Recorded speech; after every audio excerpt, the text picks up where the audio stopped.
வணக்கம். இந்த வீடியோவில் வந்து நம்ம எல்ஜி டபுள் டோர் ஃப்ரிட்ஜோடையது மதர் போர்டு பார்க்க போகிறோம். இதில் பார்த்தீங்கன்னா ஏசியோட ப்ளக் பாயிண்ட் கனெக்ட் பண்ணியிருக்காங்க, இஎம்ஐ ஃபில்டர், கெப்பாசிட்டர்லாம் யூஸ் பண்ணியிருக்காங்க. அதுக்கு அடுத்தது பிரிட்ஜ் ரெக்டிஃபயரு, இதில் வந்து நமக்கு ஸ்டோரேஜ் கெப்பாசிட்டர் சீரிஸில் போட்டிருக்காங்க. அதுக்கப்புறம் எஸ்டிஆர் யூஸ் பண்ணியிருக்காங்க. எஸ்டிஆர் மூலிமா இந்த டிரான்ஸ்ஃபார்மரை சுவிட்ச் பண்ணுறாங்க. சுவிட்ச் பண்ணிவிட்டு இதில் வந்து டயோடு கன்வர்ஷன் இருக்குது. 12 வோல்ட்டு, 16 வோல்ட்டு, அதுக்கப்புறம் 5 வோல்ட் ரெகுலேட்டர் போட்டிருக்காங்க. 5 வோல்ட் ரெகுலேட் ஆகுது. ஸோ இதுதான் சோர்ஸ் ஆஃப் த பவரு.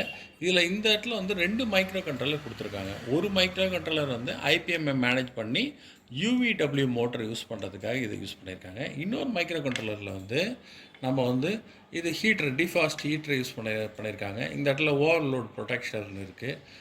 இந்த சர்க்கியூட்டை டிரான்சிஸ்டர் கொடுத்து மாஸ்பெட் வித் டிரான்சிஸ்டர் காம்பினேஷனில் சுவிட்சிங் பண்ணி இதில் வரக்கூடிய டிரான்ஸ்ஃபார்மரில் வரக்கூடிய ஃப்ரீக்குவென்சி இங்கே ஒரு 2 டயோடு கொடுத்து இதோடைய அவுட்புட்டை கொடுத்துருக்காங்க. காயில் மூலிமா மேக்னடைஸ் பண்ணி அதுக்கப்புறம் வந்து இங்கே ஃபேனுக்கு கொடுக்குறாங்க. ஸோ இதுதான் இதோடைய ப்ராசஸ். இது வந்து ஈப்ரோம் ஐசி.